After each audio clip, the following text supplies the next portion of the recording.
Hey guys, Chef Lo. I'm going to start by going over some utensils that we're going to be using and that you should have in your kitchen. I'm doing these videos at my house so that you guys can do them at your house, and we'll be using what I assume are the same type of things. I have a glass top electric stove, I have a regular sink, regular dishwasher, regular refrigerator. So no special equipment. I did not go to school and pick up anything special for cooking. Some ingredients I did, but none of the equipment. So let's start with utensils. I have four different whisks here to choose from. And it really is going to depend on what we're making to which whisk I want to use. This one has a smaller whisk on this side. This one's very flimsy. This is a very rigid one. So it just depends on what we're making that will need whisks, but you don't need four.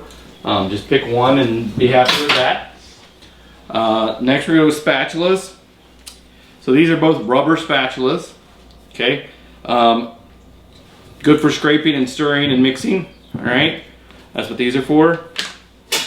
These are also spatulas. This is another rubber spatula with a metal handle.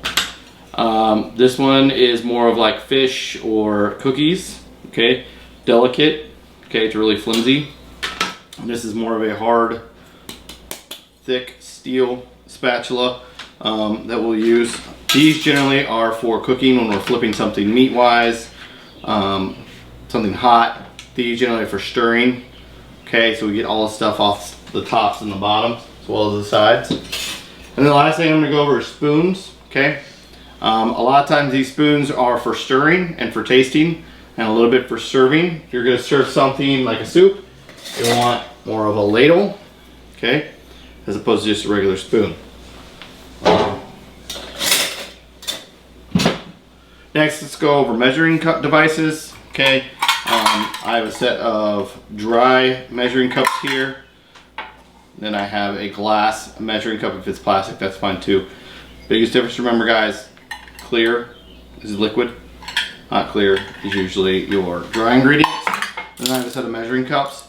If you don't have a set, you want at least a teaspoon, because you can do everything pretty much else with just a teaspoon. So if you have at least a teaspoon measuring spoon, you should be fine. And it should work just fine. Colanders, okay, they come different sizes, different colors. I have three. I have a big one, I have one smaller than this, and then this size. Colanders. When it comes to our prep bowls, okay, I have a variety of prep bowls at my house. I have a glass one, ceramic, and metal. All of them work. You'll want these for prep. If you don't have little ones, that's fine.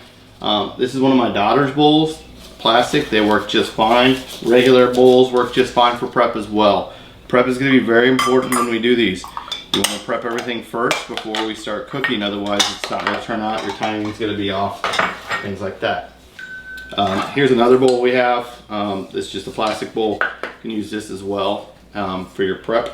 Just make sure you have a good amount of these. You aren't necessarily always going to be using all of them, but we are going to be using them for our prep. Pots and pans, okay? Talk about pots and pans. This is my giant pot, okay? This is usually what I use for making pasta, boiling soup, stuff like that. We have smaller ones, okay? Sauce, other sauces, other soup, smaller batches, different things that you want to use. Those are our pots. And then our pans. Okay, I have 3 pans here. Okay, this one, I have 2 of these. These are non-stick. Okay, you can tell by the inside how it looks and how it feels. Non-stick versus a regular just steel pan. Okay, usually these steel pans have kind of a flat bottom. This one's pretty thick. This one's pretty thin. Still got a flat bottom but thinner. And then this is a cast iron skillet. This is all cast iron. Great thing about cast iron is this whole thing heats up all together on the inside. So this side usually is hot as this side. Other thing to worry about with these pots and pans are your handles. No matter what, you should use pot holders. Okay, I have 2 different kinds here. I have a flat kind and I have a glove kind. Okay, try to use them. If your handles have wood on them, the wood should be heat conducive with not passing heat, so you shouldn't need them but still use them anyway. anyways, if you don't have hot pads, it's okay to use towels. Kitchen towels are fine. Just make sure that they are not wet. Okay, if they are wet and they get in that hot contact, they're gonna create steam, and steam's gonna burn, and no one's gonna have fun if that happens. Okay. Next, we're gonna go over sheet trays. Okay, baking sheet trays. Right, this is pretty standard cookie sheet that you get at the store. Casserole dishes are thicker. They're usually made of glass. There aren't that many metal ones that people own. And then I have one of these silicone mats. Takes the place of our parchment paper we use in the kitchen. If you wanted to switch to parchment paper, you can buy that at the store. And we would use the exact same way that we use it at school. You just lay a piece down over the top, put everything on top. A lot of times things we're going to be doing, if you want to brown them really well, you want to make sure that it's something that's going to get hot. Okay, silicone usually doesn't get as hot as, say, parchment paper, so that's something to think about. And then the last thing we're going to talk about are cutting boards and knives. Okay, these are my cutting boards at home. I did not go to school and grab a cutting board. I use these. They're pretty flimsy. They're really easy to use. If you have a surface where they do not stay down very well, it's really easy to fix. Paper towel, just get a little wet.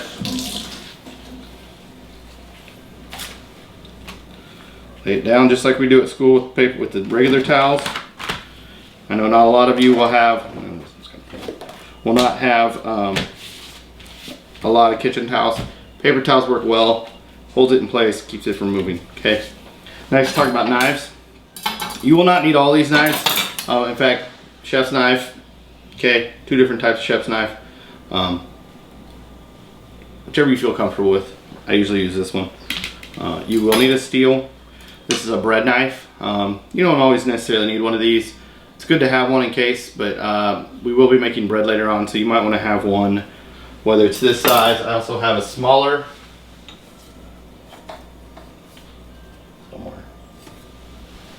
bread knife like this. All you need is that serration on there, okay, for it to be a good bread knife. On the knife, make sure you have your steel. Remember, we want to hone it, okay?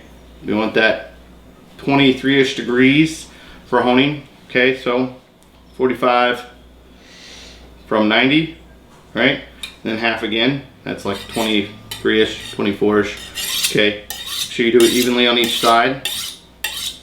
Okay. If you're finding that your knife is really dull, try to find a sharpening stone if you can. If you don't have one, a cheap investment that works pretty well.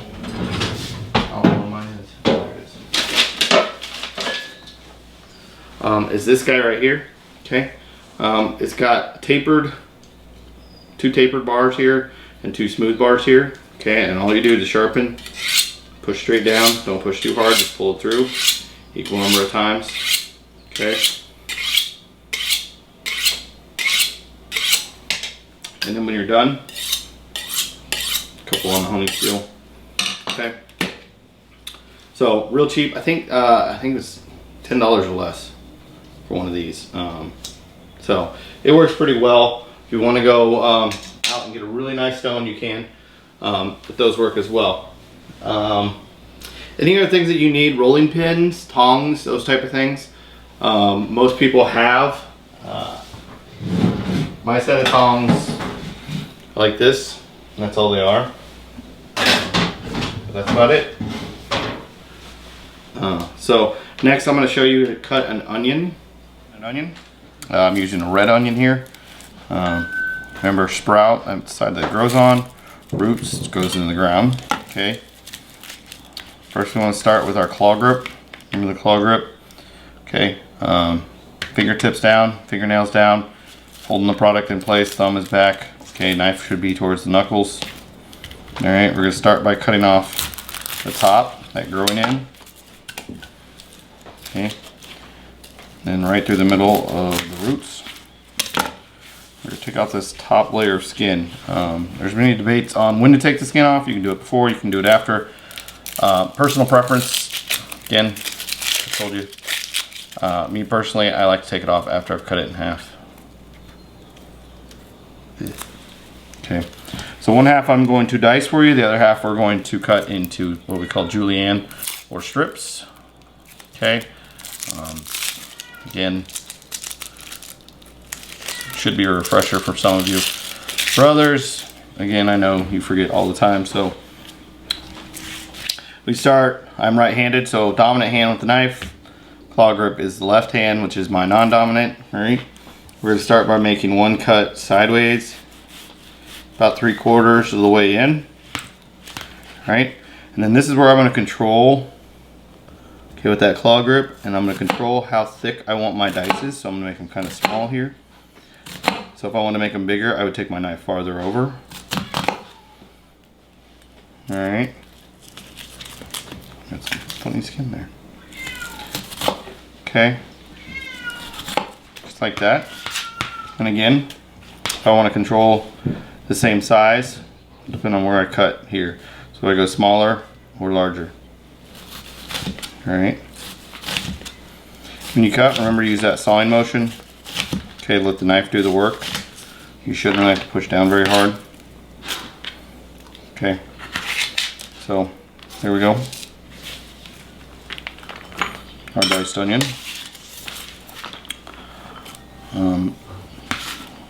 If you have a bench scraper, you can use a bench scraper to pick these up. With a knife is fine too. On the other end, we're going to cut this into strips. Okay. So you could just take it and start cutting into half moons, but then they're really curly, and we don't really want curls on our strips. Never really seen a strip that's curly. So instead of cutting from end to end, we're cut from side to side. Okay, we're gonna start with this one, cut off that end into our strips. Just like that, okay. Roll it as we go.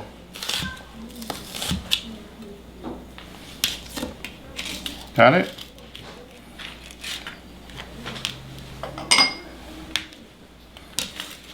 Into our prep bowl.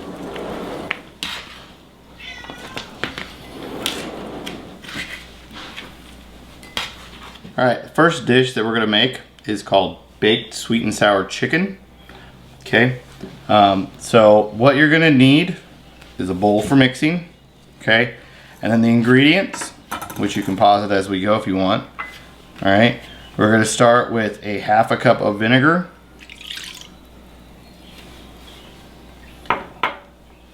3/4 cup of sugar, tablespoon of soy sauce, a 1/4 cup of ketchup,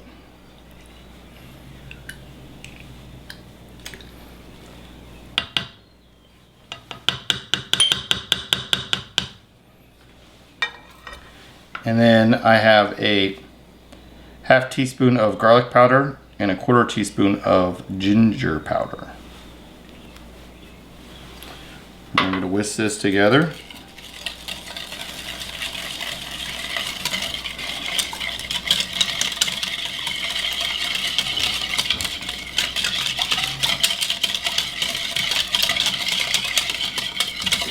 And then we're going to set it aside to let our flavors meld a little bit.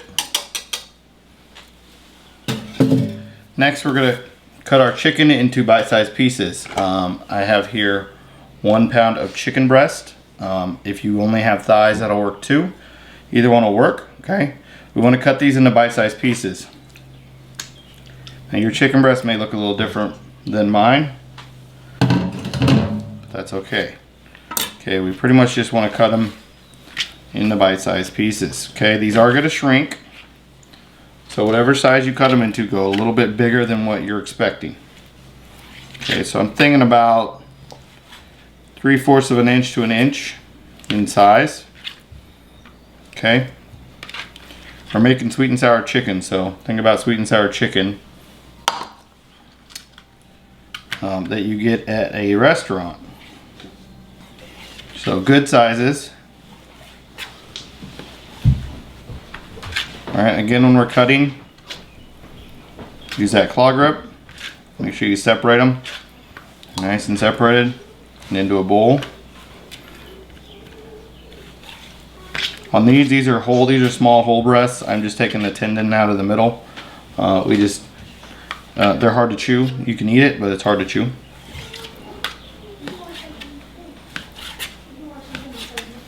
Okay.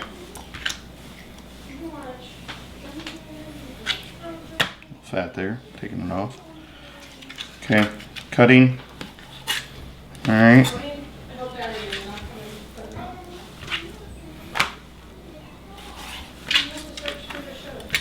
So you want a pound, and I'm gonna add one more of my breast just because I took out that middle piece and it kind of messed with the weight a little bit. So cutting these up. Grab one more really fast.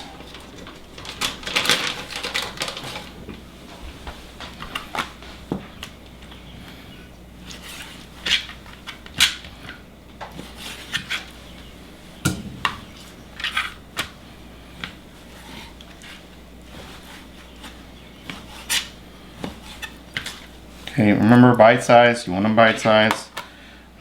You don't want massive chunks. You also don't want them so small that they're going to disappear. Okay. Take our cutting board away. Wash our hands. Remember 20 seconds. Wash your hands, lots of soap. You guys should remember how to do this. Everyone should remember how to do this at this point.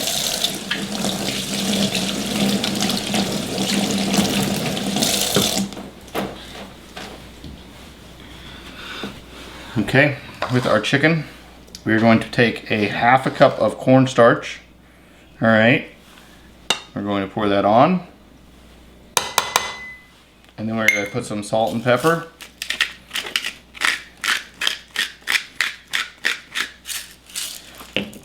Need a measurement, I would say probably half a teaspoon.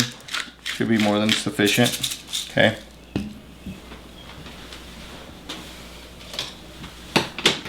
And then we're going to stir it together so it's evenly coated.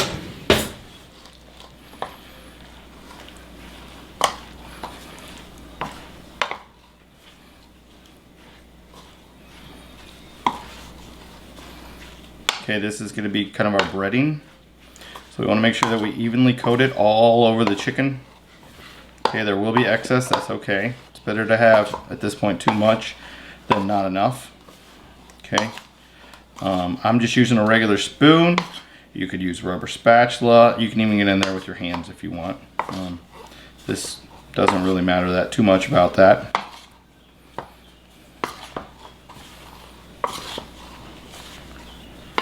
But we want to get nice and evenly covered.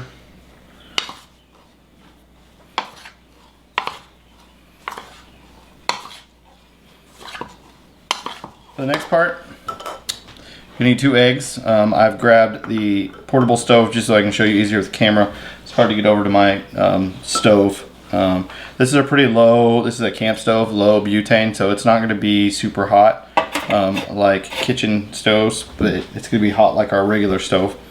So first thing we're going to do is we're going to break our eggs, I guess I should say. 2 eggs into a small bowl. Okay, just stir it up. I'm just using a fork. If you want to use a whisk, you can.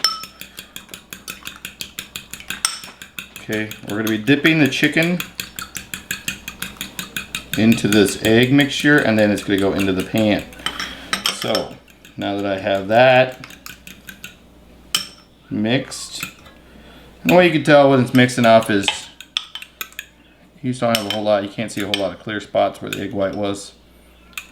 So it's pretty mixed up. Okay. Use a metal skillet. Does not have to be non-stick. You can use a non-stick if you want. My suggestion for this when you do it though Make sure you turn your hood on before you start. We are kind of pan frying is what we're doing. It's not going very long though.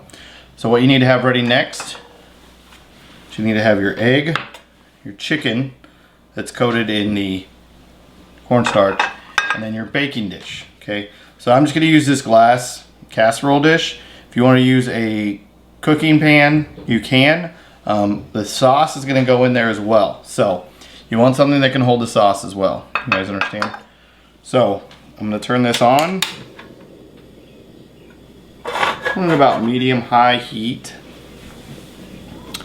And then we're going to put roughly about 1/4 cup of oil in here. Okay, so you want to cover the bottom of your pan pretty well. All right. You guys see that? It's pretty good amount. We're gonna get it hot. We always want to make sure our pan is hot before we start. Okay, we don't want to start by putting it into a cold pan.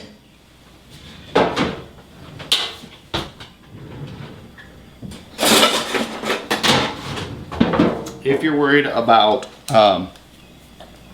getting your hands dirty, you can use tongs. Okay, these are my tongs that I'm using if you want.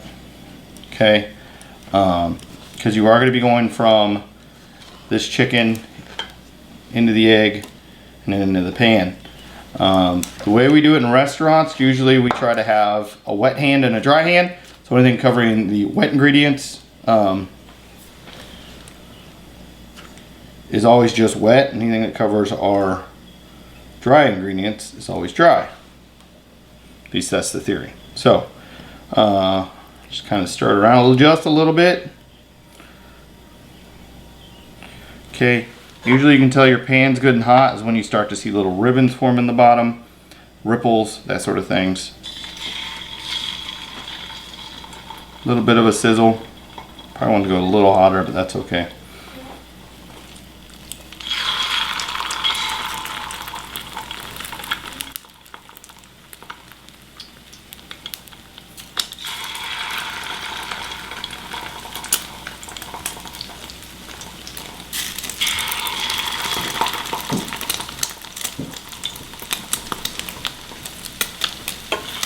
Okay, we're gonna fry these about 45 seconds, maybe a minute at the most. Okay, just enough to get a nice crust on the outside, get rid of some color, get rid of the pink. Really all we're looking for.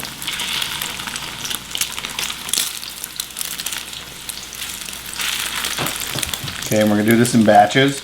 So don't do it all at once. This takes just a little bit of time, okay? So do it in batches. Okay, once you're done with your chicken, you're gonna put it into this oven dish. Your oven should be preheated to 375. Okay, we're gonna take our sauce, make sure that everything's stirred together, and we are going to pour it over the top of our chicken. Okay, we're gonna bake this for about 50 to 55 minutes. Okay, but every about 15 or 20, we will go through and we will give it a stir and a toss. So we got that. So, what do we eat with sweet and sour chicken? But rice. I'm gonna show you how to make rice next. For rice, you're going to need a pot, and you need to make sure that the pot has a lid that fits tightly on it. If you made white rice before and you have a rice cooker, go ahead and use that. That's fine too. This is for stovetop. Okay. Preferably, you want a lid that's really tight on there, that's made to seal it off. We want the steam to stay in there. We want to capture the steam that's in there. We're going to go 2 to 1 on the rice. So we have a cup of rice. Okay. And a cup of water. Alright. Now, some people rinse their rice, some people don't. I've gone over in class that I've rinsed my rice before. This is pre-rinsed rice, so I don't need to worry about rinsing it. I rinsed it beforehand. Alright. But I do need to add some seasoning, so I'm going to add some salt. About half a teaspoon should be good. Okay, you want to add the salt after you put the rice in, otherwise it'll sink straight to the bottom. I'm going to add a couple twists of fresh pepper. Okay, I'm going to turn my heat on. Okay, on the lids, you can get a glass one, that'll help you a whole lot. You'll want to look in because you don't want to take the lid off of rice. Okay, have my heat on. I'm going to give it a stir, and I'm going to put my lid on. Okay, I want to bring this up to a boil. Once I see it boiling, I'm going to turn it down to a simmer. All right. Once we see it simmering, okay, that's when we want to just keep an eye on it until all the liquid is gone. Okay, so we want to bring this up to a boil, turn it down to a simmer. You guys understand that? Okay, we got up to a boil. We're going to turn it down to a simmer. Okay, we're going to let this go for about, sorry, not used to this. We're going to let this go for about 15 to 20 minutes. We're going to keep an eye on it. You pretty much want to go until the liquid is gone. We'll see these holes, which I will show you when they're done, that will form down into the rice, which is the steam wells coming up. So once that's happened, we will be done with our rice. Also, again, on your chicken, you should be cooking this while you're cooking your chicken. Chicken should be flipped about every 15 minutes. Just give it a good stir, put it back in. Okay, so our rice is done. I don't know if you can see very well right now, but one, when I tilt it, there's no liquid coming up the side. And two, there's little holes, which after I let this sit, I'm just going to let this sit for about 5 more minutes to steam a little bit more. And there are actual holes that you can see down in there. I think you can kind of see them. Steam holes. Okay, turn your pan. You shouldn't really see any liquid, which I don't. Okay, so chicken's not quite done. We've covered it and stirred it at least twice, and I will be taking that out. I will just leave the lid on and let this sit on the stove until then. Okay, it's been about 55 minutes, roughly an hour, 55. One thing I did differently from the recipe that you will get is in the last 10 minutes I stirred it, and then I added in sugar snap peas and some onions. I just laid them on top, and I let them cook for about another 10 minutes, and that was it. So now we're gonna do our plate up. Okay, our rice still have steam coming out. I'll go ahead and show you. I hope you can see the holes that are in there.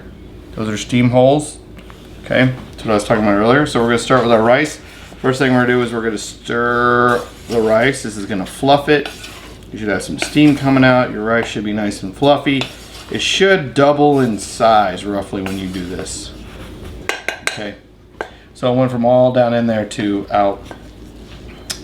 So I'm gonna start with a good spoonful right into the middle of our bowl. Okay, when you do this, wooden spoons go easiest with rice. They tend to keep from sticking too much. Then we're going to take our chicken, and your sauce in here should be a lot thicker than it was when you started. So it should be almost a syrup. Okay, just add a little green. And there you go.